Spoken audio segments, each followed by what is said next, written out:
win eventually.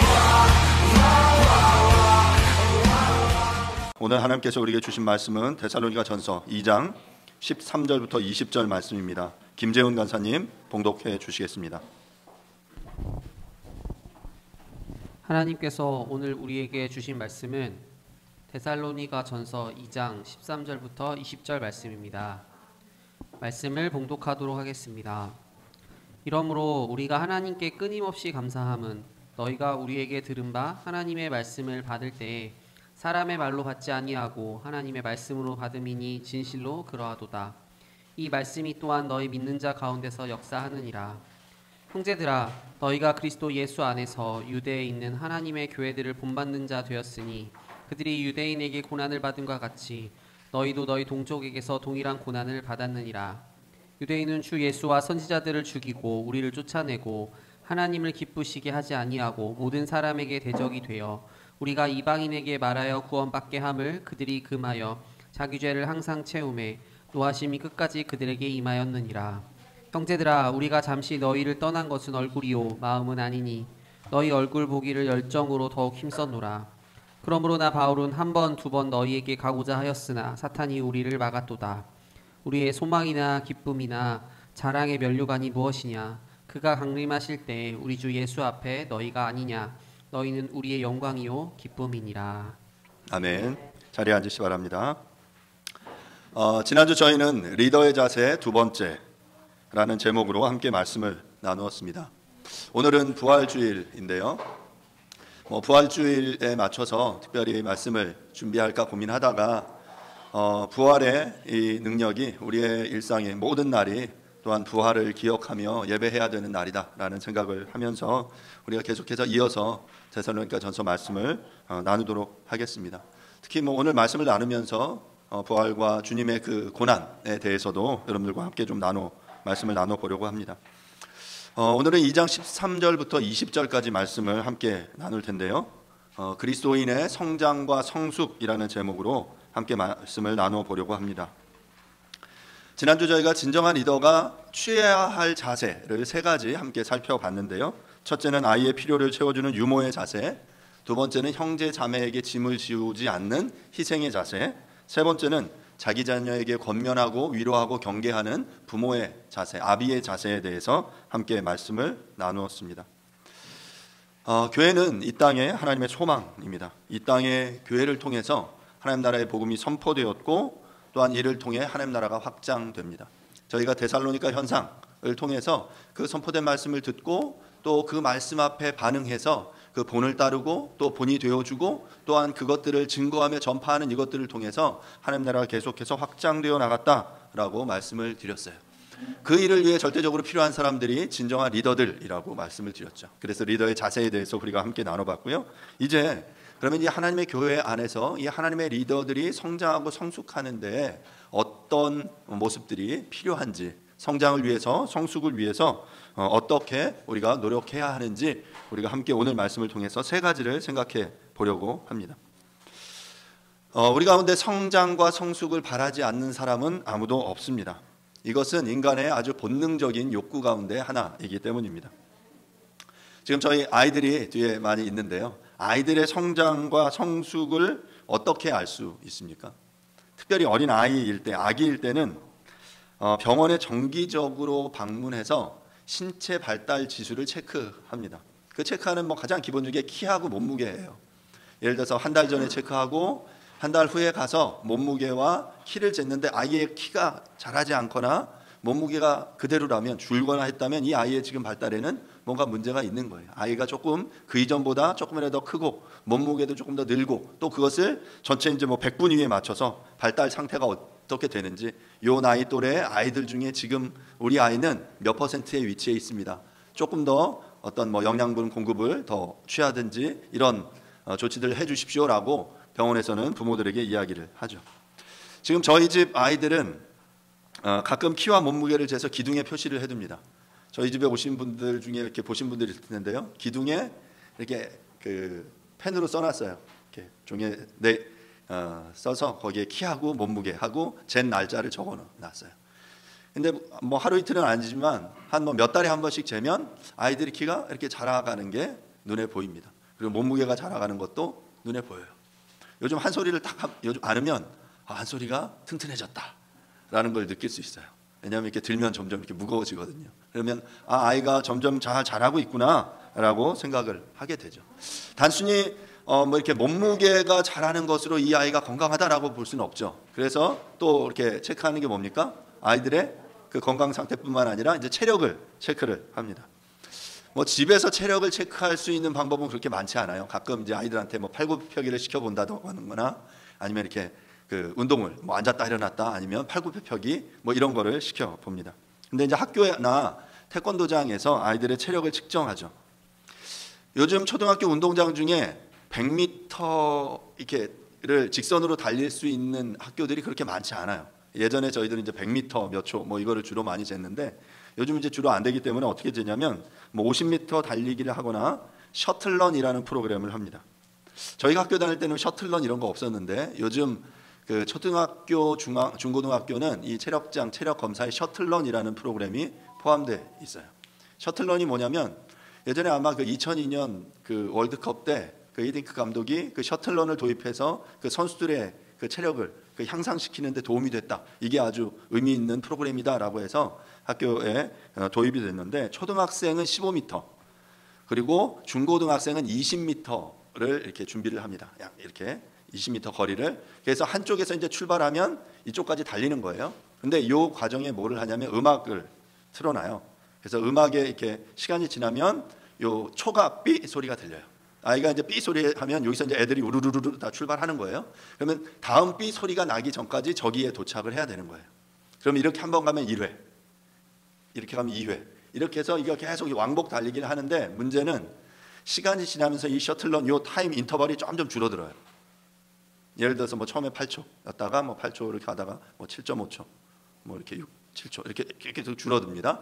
그래서 초등학교 같은 경우 15m를 도전 이렇게 계속 뛰는데 이게 한번 가다가 삐 소리 안에 못 들어오잖아요. 그러면 두 번 실패를 하면 한 번 실패하면 봐주는데 두 번째 실패하는 그 횟수가 본인의 셔틀런 횟수가 되는 거예요. 그래서 그 횟수로 그 점수를 체크합니다. 뭐 몇 등급, 몇 점. 만점이 20점인데 제가 어제 이렇게 찾아봤더니 초등학교 6학년 학생의 셔틀런 만점의 횟수는 112회. 그리고 중3은 67회, 고3은 82회가 만점입니다. 그러니까 중학교, 고등학교 20m이기 때문에 이게 조금 더 횟수는 작아요. 얼마 전에 한솔이가 자기 학교에서 셔틀런 했다고 막 자랑을 하더라고요. 그래서 뭐 몇 번 했냐 그랬더니 130번 했대요. 그러니까 112회가 만점인데 130번 했대요. 그러면서 자기는 더 뛸 수 있었는데 선생님이 그 음악을 끊어버렸대. 그래서 멈췄다고 이야기를 하더라고요. 아이들이 이렇게 키가 커가고 성장하고 이렇게 힘을 쓰는 것들을 이렇게 지켜봅니다. 그러면 우리는 야 이거 자라가고 있구나라는 것들을 눈으로 보게 되는 거죠. 뿐만 아니라 아이가 자라가면서 이제 홀로서기를 익힙니다. 어린 시절 아이를 혼자 집에 두는 것 혹은 아이에게 혼자 심부름을 시키는 게 굉장히 어렵습니다. 하지만 이제 아이가 자랐기 때문에 이제 아이에게 심부름을 시킵니다. 뭐 돈을 보기도 하고 어떨 때는 이제 카드도 줘봐요. 가서 이거 좀 사와 그러면 아이들이 이제 혼자 썩 잘 살아나가요. 요즘은 한솔이가 혼자 매일 저녁에 나가는 시간이 있는데 포켓몬 빵을 구하기 위해서 돈을 들고 갑니다.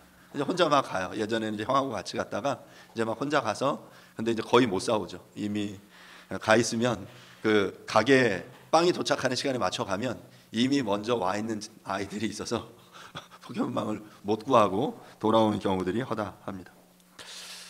처음에는 그렇게 혼자 가는 것들을 굉장히 꺼려하고 무서워하고 같이 가자고 하다가 이제는 혼자 가는데 익숙해집니다. 그리고 이제 잘 하죠. 집에 혼자 있는 것들도 마찬가지예요. 뭐 형제 둘이 있으니까 같이 잘 지내는데 요즘은 이제 혼자 있게 되는 상황도 생기거든요.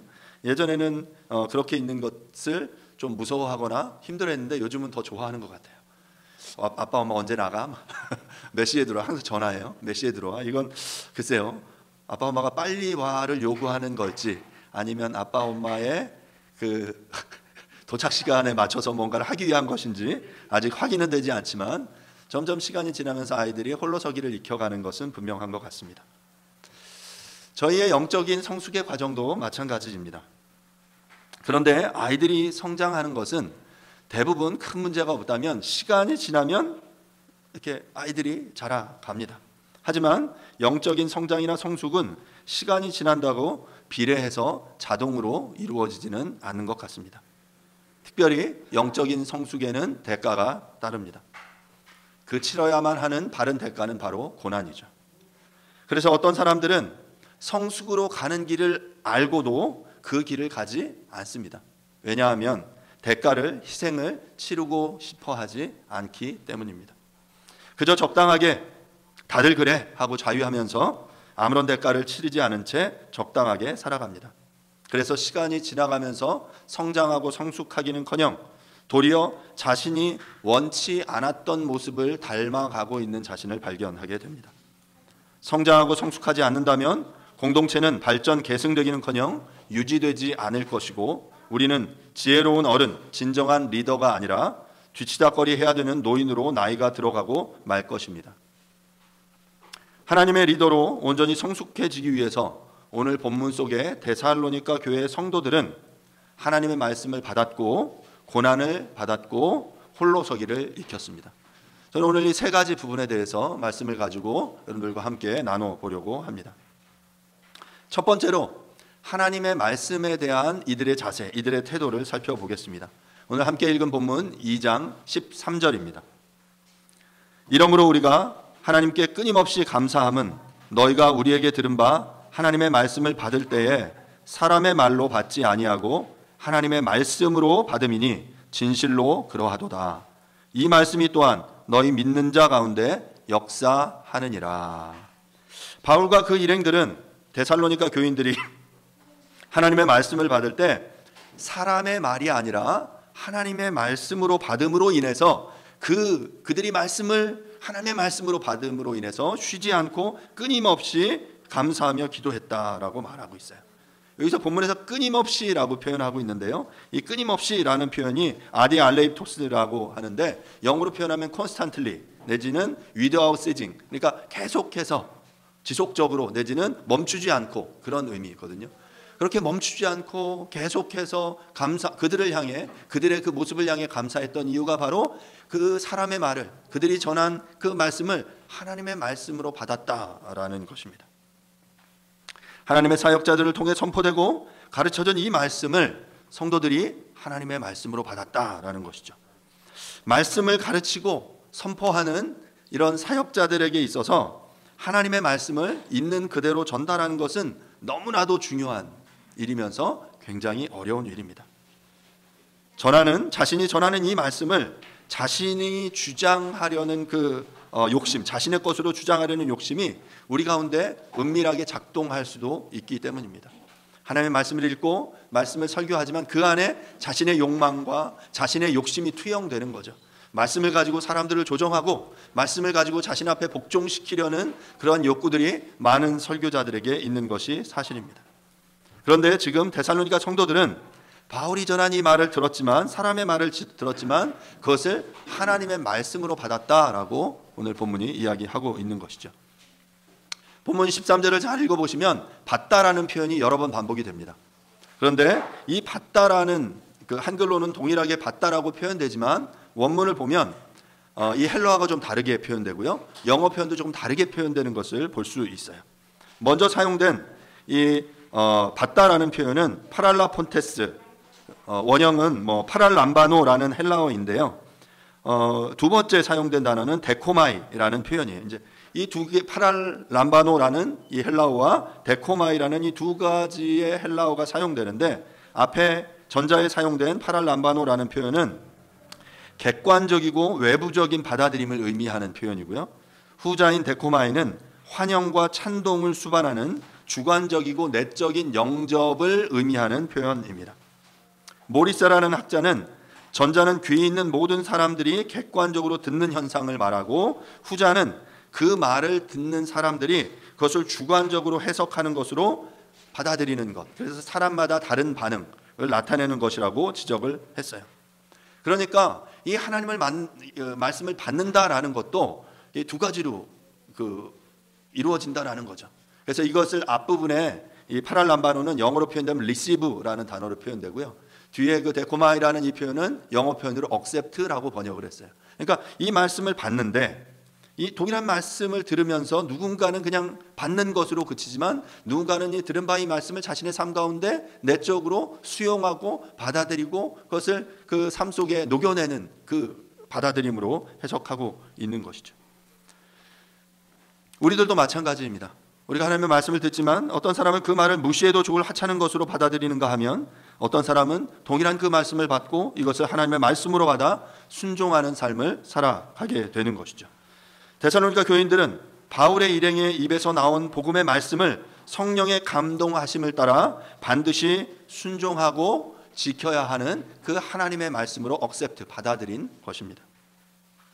사랑하는 여러분, 여러분들은 하나님의 말씀을 어떻게 받고 계십니까? 단지 그저 사람의 소리로, 그래서 그것이 공기를 진동해서 우리의 귀에 음파가 내 귀를 진동시켜서 그 소리가, 그 전파 신호가 내 뇌에 전달돼서 그것이 어떤 음성으로 소리로 인식되는 것 정도로 받아들이십니까? 아니면 그 말씀이 하나님께서 지금 나에게 주시는 하나님의 말씀으로, 그래서 그 말씀이 나의 삶의 기준, 나의 삶의 지표로 그것을 받아들여서 순종하는 삶을 살고 계십니까? 우리가 설교를 들을 때 이와 같은 자세는 매우 중요합니다. 성장하는 그리스도인들에게 있어서 이 성장과 성숙의 동력을 하나님의 말씀에서 찾는 것은 너무나도 중요합니다. 왜냐하면 우리 기독교는 말씀의 종교이기 때문에 그래요. 하나님께서 우리에게 말씀을 통해 자신을 계시하셨고 그 말씀을 통해서 지금도 우리에게 역사하고 계시기 때문입니다. 체험이 중요하고 체험을 통해 우리가 뜨거워지는 것 사실이지만 하지만 흔들리지 않는 이 말씀에 기반해서 우리가 성장과 성숙을 이어가는 것은 너무나도 중요한 부분이라고 말할 수 있습니다. 물론 우리가 스스로 성경을 읽을 때 깨닫고 성숙할 수 있지만 대부분의 많은 경우 하나님의 말씀은 사람을 매개로 전해질 때가 많습니다. 그래서 많은 그리스도인들이 누가 설교하는지 관심을 둡니다. 그리고 설교를 잘 하시는 그 유명한 목사님들이 있죠. 그래서 난 이 목사님 설교가 너무 좋아, 내 취향에 딱 맞아. 그런데 저 목사님 설교는 별로야, 내 취향이 아니야 라고 말합니다. 물론 자신에게 맞는 형태의 설교자가 있을 수 있습니다. 또한 자기 생각이나 잡설을 설교라고 하는 이들이 있는 것도 사실입니다. 설교를 한다고 하면서 그 여타 이 세상의 그런 그 이야기들을 들여와서 이 설교단을 오염시키는 이들도 있습니다. 하지만 중요한 것은 누가 설교하든 그리고 어떠한 방식으로 설교하든 그 설교에 하나님의 말씀이 있다면 우리는 그 말씀을 들을 수 있어야 합니다. 그러니까 사람이 하는 말을 듣지만, 마찬가지예요. 지금 이 설교단은 사람이 하는 말을 듣지만 그 중에 정말 사람의 말을 걸러내고 하나님의 말씀을 들을 수 있다면 우리는 하나님 앞에서 성장하고 성숙할 수 있습니다. 이것이 성장과 성숙의 핵심이죠. 가끔 이야기를 들어보면 어떤 어떤 목사님들은 어떤 그 특정한 사람들을 대상으로 그 타겟 설교, 목적 설교를 하시는 분들이 있다라고 해요. 그리고 이런 설교를 들으면 사람이 시험에 들죠. 아, 목사님이 나를 공격하는구나, 나 들으라고 이런 이야기 하는구나 라고 생각하면 사람들이 이렇게 힘들어하고 시험에 든다라고 말합니다. 하지만 정말 목회자들 중에 그런 사람들이 있다라고 해요. 하지만 불순한 동기로 그런 정말 누구 한 사람을 표적으로 삼아서 그를 시험 들게 하기 위해서, 그를 공격하기 위해서 하는 그러한 형태의 설교가 아니라면 어떤 의미에서 보면 하나님의 설교는 살아있고 운동력 있는 하나님의 말씀을 우리의 마음을 향해 발사하는 화살과 같다라고 저는 생각합니다. 그래서 어찌 보면 모든 설교를 들을 때 그 말씀이 살아있는 하나님의 말씀으로 역사해서 우리 가슴팍에 꽂혀진다면, 그래서 때로는 그것이 감동으로 들려올 수도 있고 때로는 그 어떤 메시지를 들으면서 마치 나 들으라고 하는 것처럼 표적 설교처럼 마음을 뜨끔하게 하는 그런 말씀이 있다면, 여러분 이것을 어떤 표적 설교라고 시험에 들지 마시고 아, 하나님이 지금 나에게 말씀하시는구나 라고 여러분들이 들을 수 있기를 바랍니다. 그렇게 하나님의 말씀에 순종할 때 우리가 그 말씀이 우리의 삶을 변화시켜 가는 것을 경험하게 될 것입니다. 사랑하는 여러분, 지속적으로 말씀드리지만 하나님의 말씀에는 능력이 있습니다. 그 하나님의 말씀에는 능력이 있어서 능력 있게 역사해서 믿는 자들을 새롭게 하고 또한 죽은 자들을 살려내는 능력이 있습니다. 살아있는 말씀을, 그 하나님의 말씀을 들은, 그리고 그것을 그분의 하나님의 말씀으로 받아들이는 자들에게는 그 하나님의 말씀이 우리의 심령 가운데 역사해서 우리로 하여금 그 죄악된 나의 실체 앞에 직면하게 하고, 그로 인해 죄인된 우리의 생각과 우리의 생각을, 우리의 삶을, 본성을 변화시키고 자기 중심성을 극복하게 해서 우리의 삶 전체가 그 하나님 앞에 드려지게 하는 것이죠. 그분과 동행하도록, 그분과 함께 교제하며 그분을 날마다 묵상하며 살아가는 그 삶을 사게 하는 것, 바로 이것이 하나님의 말씀, 복음의 능력입니다. 그런데 이 13절 하반절에는 뭐라고 우리에게 말하고 있냐면, 하나님의 말씀이 우리 모든 믿는 자들 가운데 역사하느니라 라고 표현하고 있어요. 본문에서 말하는 너희 믿는 자들은 바로 누구냐 하면, 앞서 이야기한 대로 사도들의 입에서 나온 그 사람의 말을 하나님의 말씀으로 믿는 자들이에요.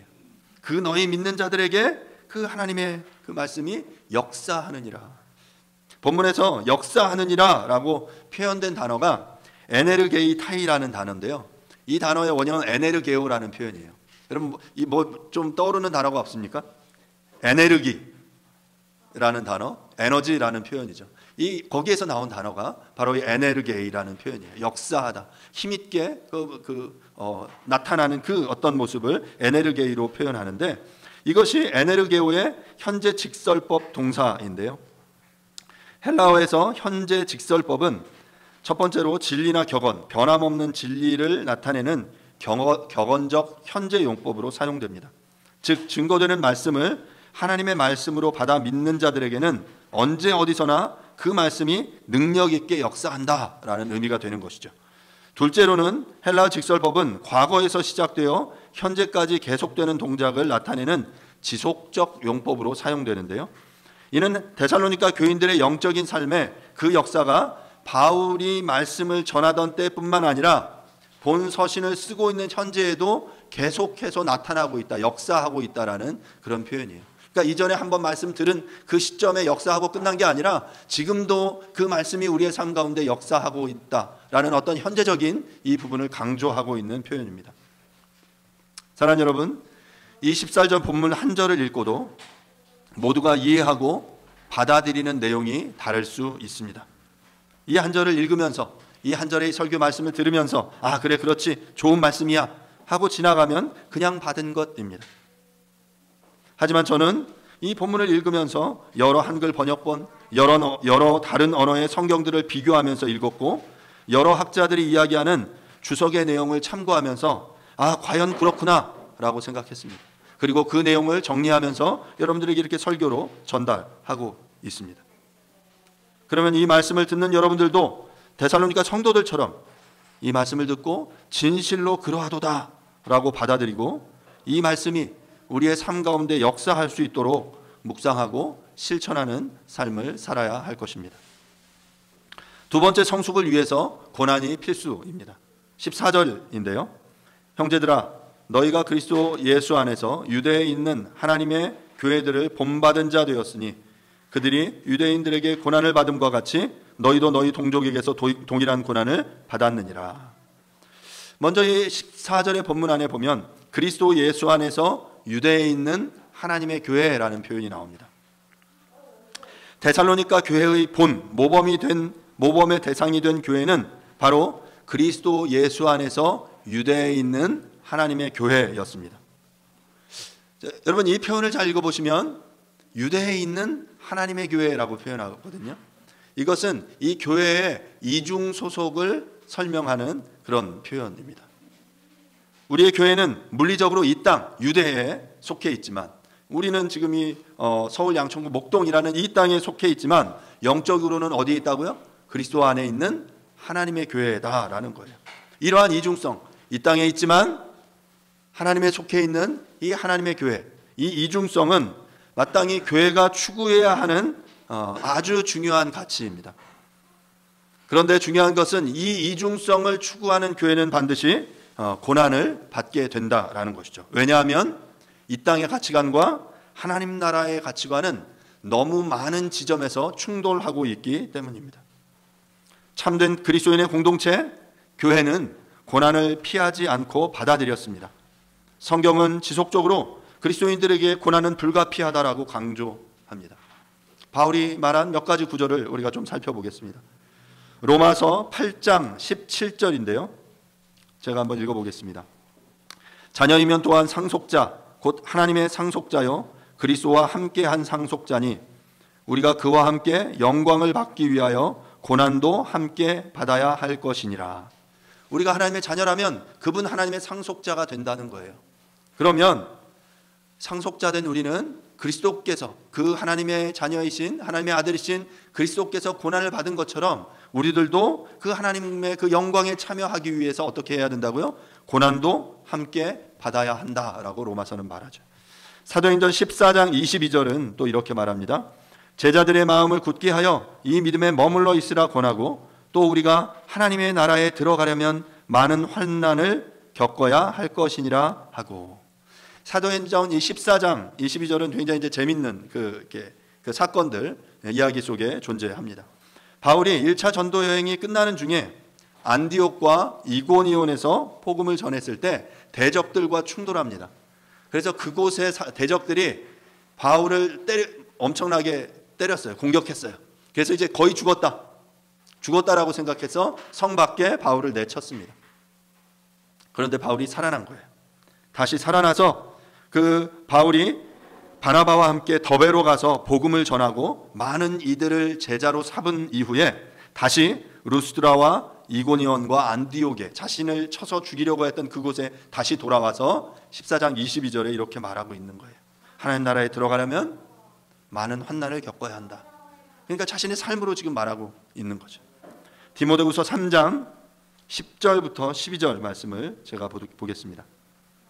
나의 교훈과 행실과 의향과 믿음과 오래 참음과 사랑과 인내와 박해를 받음과 고난과 또한 안디옥과 이고니온과 루스드라에서 당한 일과 어떠한 박해를 받은 것을 내가 과연 보고 알았거니와 주께서 이 모든 것 가운데서 나를 건지셨느니라. 무릇 그리스도 예수 안에서 경건하게 살고자 하는 박해를 받으리라. 지금 이 디모데에게 편지를 쓰면서 개인적인 목회 서신이라고 말씀을 드렸죠. 그런데 이 서신을 쓰면서 지금 바울은 어떤 사건을 회상하냐면 지금 앞서 제가 말씀드렸던 사도행전 14장 루스라와 이고니온과 안디옥에서 겪었던 그 사건을 다시금 이렇게 회상하면서 이야기한 거예요. 그때 그 박해받은 거 네가 보고 알았지? 주께서 나를 이곳 가운데 건지셨어. 그리고 12절에 그리스도 안에서 경건하게 살고자 하는 자는 박해를 받을 거야 라고 디모데에게 말하는 거예요. 너가 그리스도 안에서 경건하게 하나님의 말씀을 따라 살 거야? 그러면 박해를 받을 거야. 박해를 받은 것을 두려워하거나 이상하게 여기지 마. 이건 너무나도 당연한 거야. 네가 경건을 추구한다면 말이지 라고 말하고 있는 것이죠. 빌립보서 1장 29절은 또 이렇게 말합니다. 그리스도를 위하여 너희에게 은혜를 주신 것은 다만 그를 믿을 뿐 아니라 또한 그를 위하여 고난도 받게 하려 하심이라. 은혜를 주신 이유가 무엇이라고 말합니까? 바로 그를 믿을 뿐 아니라 고난도 받게 하기 위함이다 라고 말하죠. 이 바울의 고백은 바로 우리 모두의 고백입니다. 우리는 그리스도의 은혜를 인하여 믿음으로 말미암아 그 구원을 얻게 되었어요.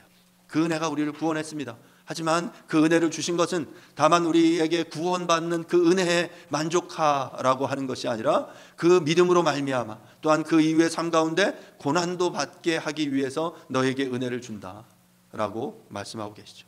우리가 고난을 받고 있다면 여러분 걱정 마십시오. 주님의 은혜가 우리 가운데 더욱더 풍성하게 채워질 것입니다.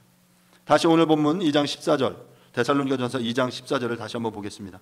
형제들아 너희가 그리스도 예수 안에서 유대에 있는 하나님의 교회들을 본받은 자 되었으니 그들이 유대인들에게 고난을 받음과 같이 너희도 너희 동족에게서 동일한 고난을 받았느니라.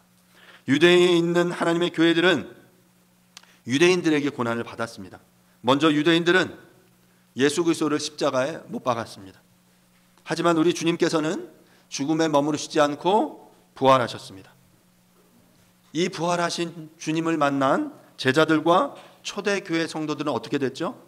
부활하신 주님을 전하지 않고는 그들이 견딜 수 없었어요.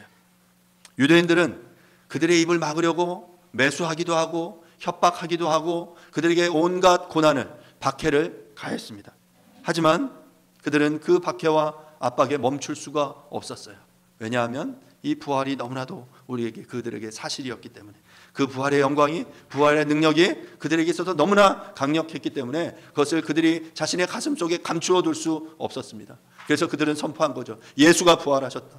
예수가 십자가의 죽음을 이기시고 부활하셨다라고 그들은 선포할 수밖에 없었습니다.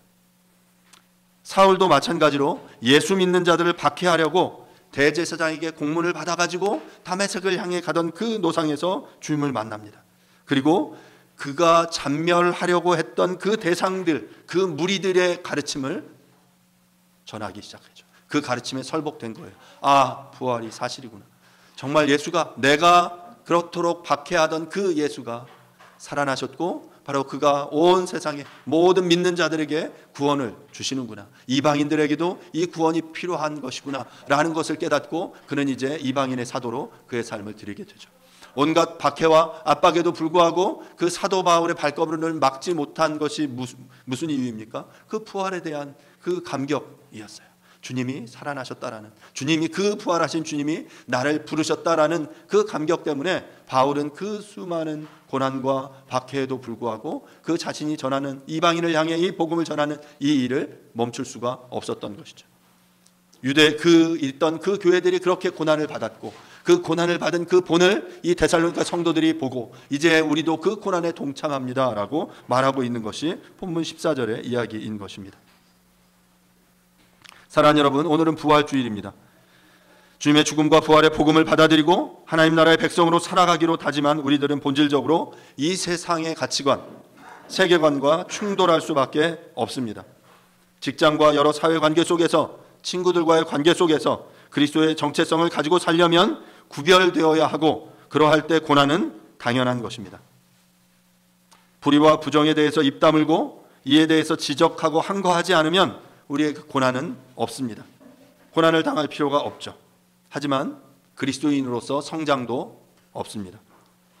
우리 그리스도인의 성숙의 최종 목표가 그리스도의 장성한 분량이라고 한다면 우리에게 고난은 필수적인 것입니다.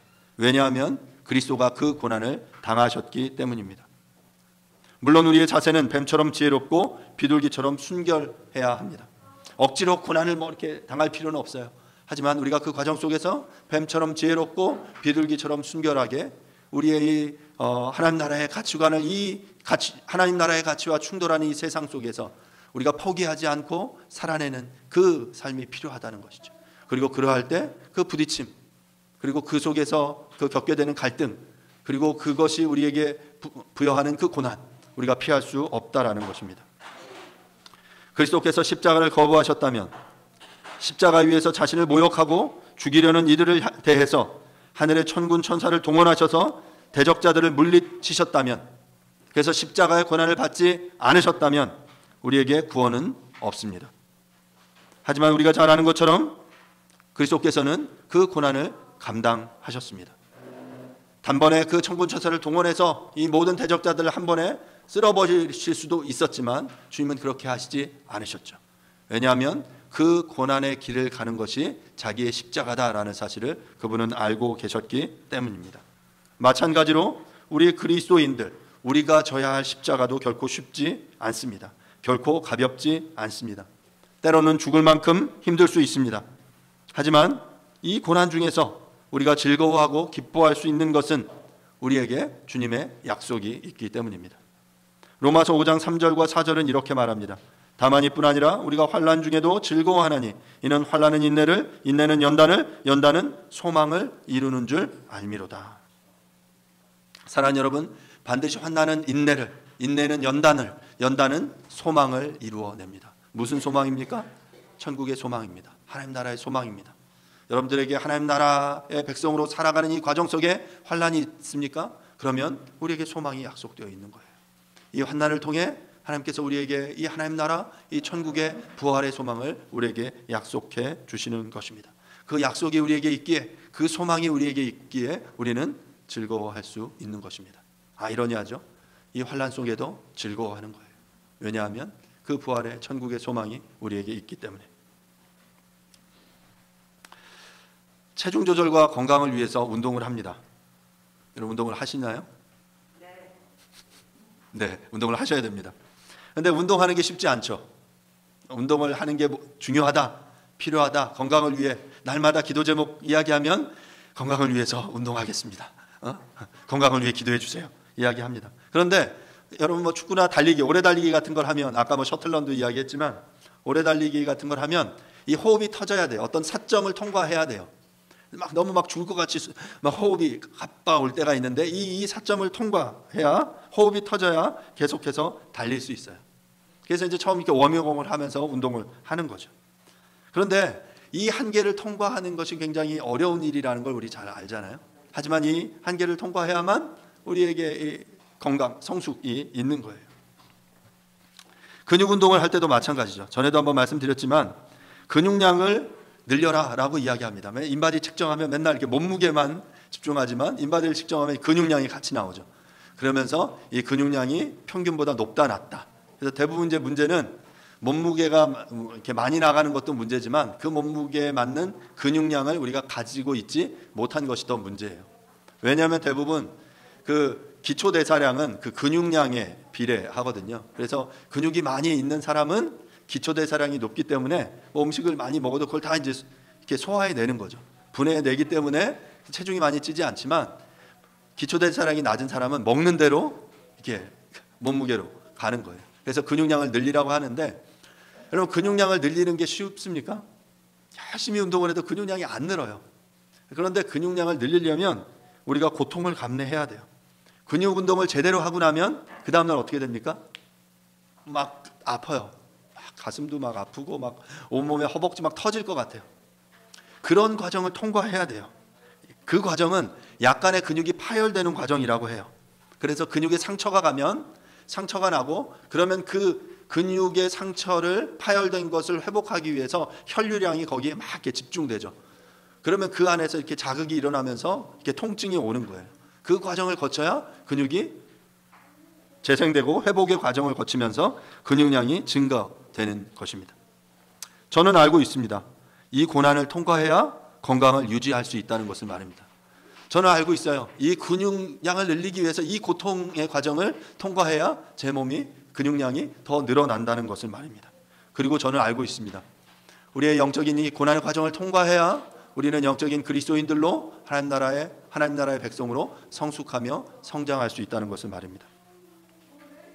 우리의 신앙의 삶에 고난은 필수적입니다. 고난을 통해 혹시 그 고통, 이 아픔을 겪고 계십니까? 그러면 여러분, 내가 성장하고 있구나. 내가 한 걸음 더 나아가고 있구나 라고 생각하실 수 있기를 바랍니다. 사랑하는 여러분, 고난을 회피하지 마시고 성장의 동력으로 사용할 수 있는 저와 여러분이 될 수 있기를 간절히 바랍니다. 세 번째로 그리스도인의 성장과 성숙을 위해서 우리는 홀로 서기를 익혀야 합니다. 본문 17절과 18절을 한번 읽어보겠습니다. 형제들아, 우리가 잠시 너희를 떠난 것은 얼굴이요 마음은 아니니 너희 얼굴 보기를 열정으로 더욱 힘써노라.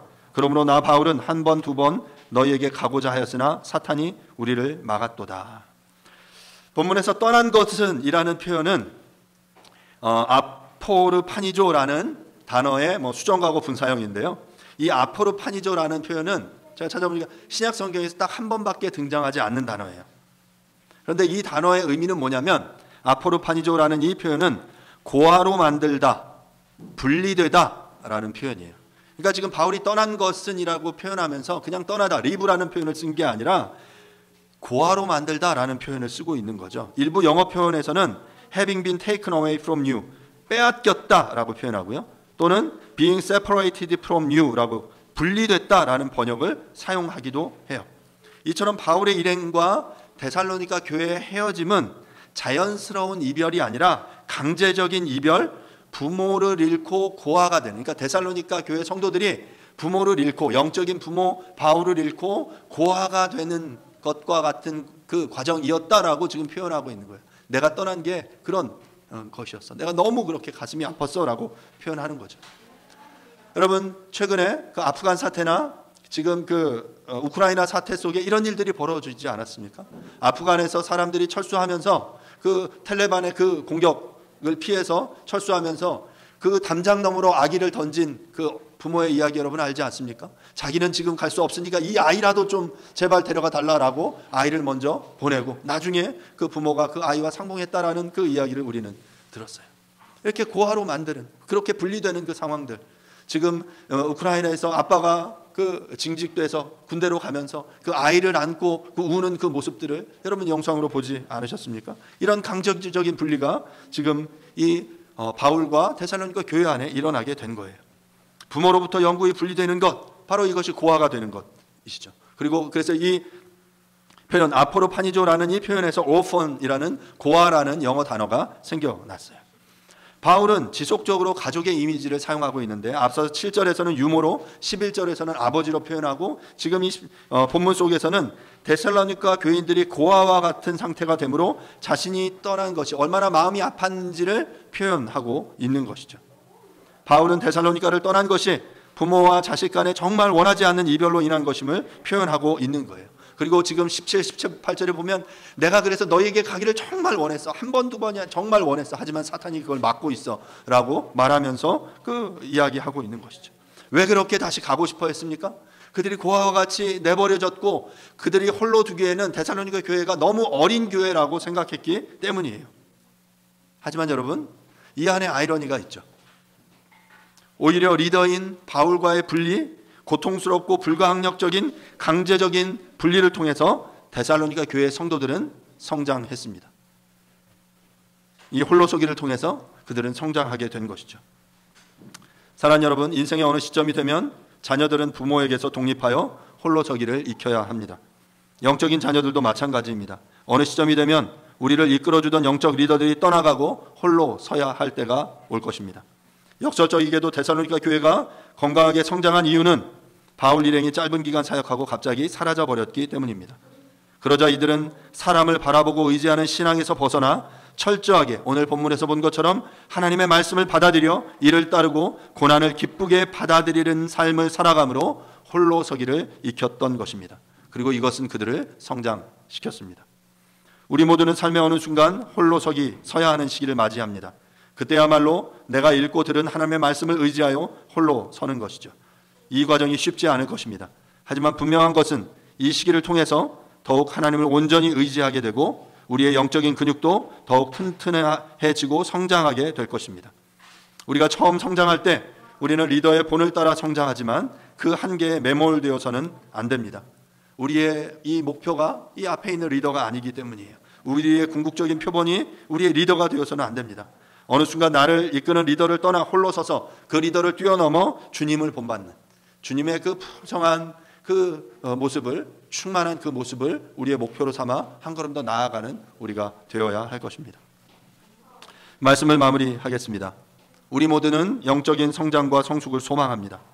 하지만 성장과 성숙은 시간이 지나면 그냥 이루어지는 것은 아닙니다. 특별히 그리스도인의 성숙은 하나님의 말씀을 사람의 말이 아니라 하나님의 말씀으로 받을 때 일어납니다. 또한 이 성숙에는 고난이 필수적입니다. 그리고 영적으로 홀로서기를 우리는 익혀야 합니다. 사랑하는 여러분, 영적 성장과 성숙을 이루기 위하여 하나님의 말씀을 의지하여 고난을 감수하며 홀로서기를 익혀나가는 저와 여러분들이 될 수 있기를 바랍니다. 오늘 부활주의를 맞이하여 주님의 죽음과 부활을 묵상함으로 우리 또한 그분의 고난에 동참하고 그분의 부활에 참여하는 저와 여러분들이 될 수 있기를 간절히 바랍니다. 이 시간 함께 말씀을 생각하시면서 함께 잠시 기도하겠습니다. 하나님, 우리도 멈춰서지 않고 계속해서 영적으로 성장하며 성숙하기 원합니다. 그러기 위해서 그 하나님의 말씀을 온전히 받을 수 있게 도와주십시오. 그리고 그 말씀에 의지해서 그 고난을 우리가 능히 감당할 수 있게 해 주십시오. 그리고 홀로 서기를 익혀 나아가는 하나님 앞에 단독자로 서서 그 주님을 나의 그 본으로 삼아 그 주님을 쫓아가는 이 영적인 여정 가운데 하나님 나를 불러주시고 나를 지켜주시고 나와 함께 해주십시오라고 이 시간 함께 말씀을 생각하시면서 잠시 조용히 기도하도록 하겠습니다. 기도하겠습니다. 하나님 아버지, 주의 말씀을 우리가 생각하며 주님 앞에 기도합니다.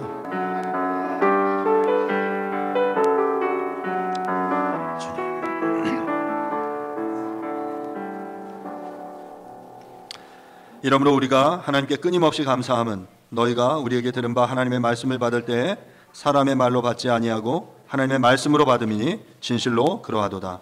이 말씀이 또한 너희 믿는 자 가운데서 역사하느니라. 하나님 아버지, 우리가 하나님 나라의 백성으로 하나님 나라의 가치를 추구하며 살아갑니다. 그리스도인으로 영적인 성장과 성숙을 날마다 이루어가기를 간절히 원합니다. 주님, 그러기 위해서 우리가 말씀을 들을 때 이것을 하나님의 말씀으로 받을 수 있게 도와주십시오. 그래서 이 말씀이 우리 가운데 날마다 역사하여 우리를 성장으로, 우리를 성숙으로 이끌어갈 수 있도록 인도하여 주옵소서. 말씀을 의지하여 삶으로 우리의 삶 가운데 펼쳐지는 이 고난을 회피하지 않게 도와주시고 능히 그 고난을 이길 수 있는 힘과 능력과 은혜를 우리에게 부어 주옵소서. 그래서 날마다 하나님 앞에 또 영적인 홀로서기를 익혀가며 주님을 닮아 이 하나님이 우리를 향해 부르신 이 초대 초청 가운데 우리가 이 영적인 여정 가운데 주님만을 쫓아가며 살아가는 우리 모두가 되어지도록 주님 은혜를 베풀어 주시옵소서.